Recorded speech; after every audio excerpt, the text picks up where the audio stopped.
Hi there, I want to just start this video off by saying I'm a casual Fortnite player and not a competitive one. I haven't even touched ranked this season yet. If I want to sweat my balls off in a video game, my choice is Valorant.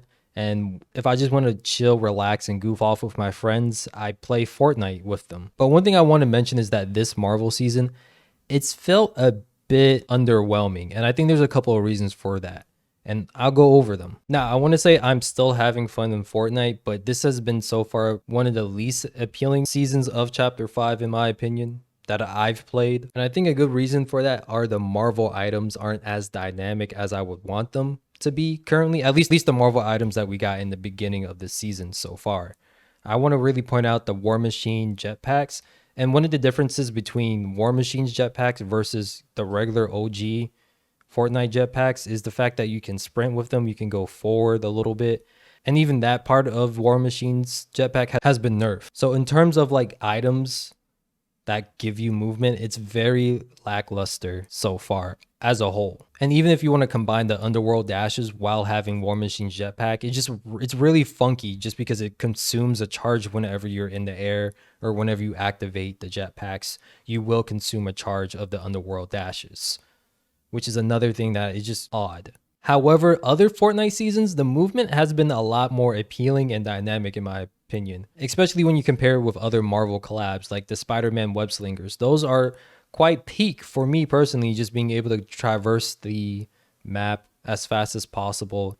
And I think the Avatar collab has done a better job from top to bottom with these collab items. For example, the airbending movement was amazing, especially with the combo potential with other existing Fortnite gear in the game. It was quite baffling to see at times, but still enjoyable nonetheless. And then you also had waterbending, which was more offensive too, but still a very fan favorite. There was still some type of counterplay to it because you still had the aim, blah, blah, blah, and whatnot. And then the fire was projectile based with the stone. And each of these bending styles stuck true to the essence of Avatar, and Epic Games did an amazing job at it. Now, if you compare Avatar's collab with the current Marvel season's collab, it's kind of weird. Like the whole auto turret thing, even though there are counterplays to it, it's just annoying.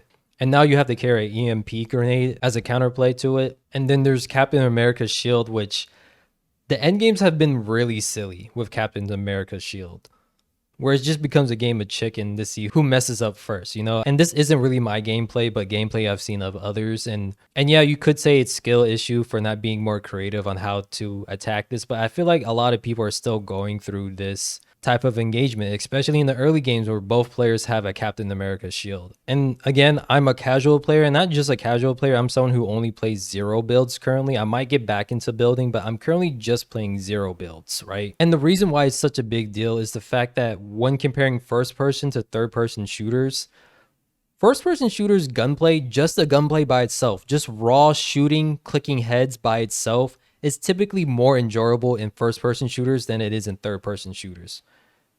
At least most gamers, myself included, feel that way. However, there are some things that third-person shooters can do to bridge that gap of enjoyability, and that is movement with abilities. We've seen it with Marvel Rivals, Deadlock, Spellbreak, and we've also seen it in past Fortnite seasons, which I already mentioned in the Avatar collab and past Marvel collabs as well. And I also forgot to mention that one of my favorite movement abilities was the Attack on Titan ODM gear movement. That joint slapped real nicely. Overall, I'm saying all of this because when Fortnite has a season where the item abilities and its movement isn't really all that good, that can really affect the enjoyability of Fortnite. I don't remember the last time we had a Fortnite season, a good Fortnite season, with bad mobility options, or lackluster mobility options at the very least. And a lot of the end games of Fortnite right now is just filled with War Machine jetpacks, which isn't the worst thing in the world, and it's just a different type of gameplay to worry about.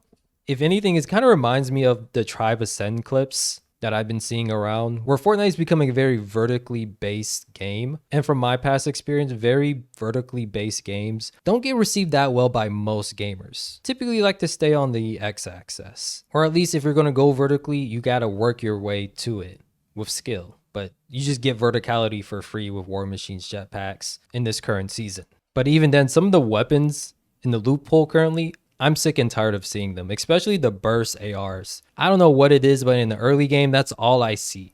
I want the striker AR. I want anything but the burst AR, in fact. But regardless, it's very important that Fortnite does pretty good with these movement and item abilities, especially since they're crossover abilities too. Like, I would do anything to still have the airbending or waterbending mythics still in the game. But like I mentioned previously, I'm still having fun with Fortnite, and I think they can turn this around in the future because there's still a lot of abilities and items that Epic Games hasn't released so far, which is per usual. With they want to drip feed us content to just keep us engaged and have a reason to log in. And one of the items that were teased in the trailer was the Iron Man gear, which overall is just a better version of War Machine gear, where you can go fast and fly a lot more dynamically, as well as have a cooler attack option too, that you somewhat have to at least still aim with.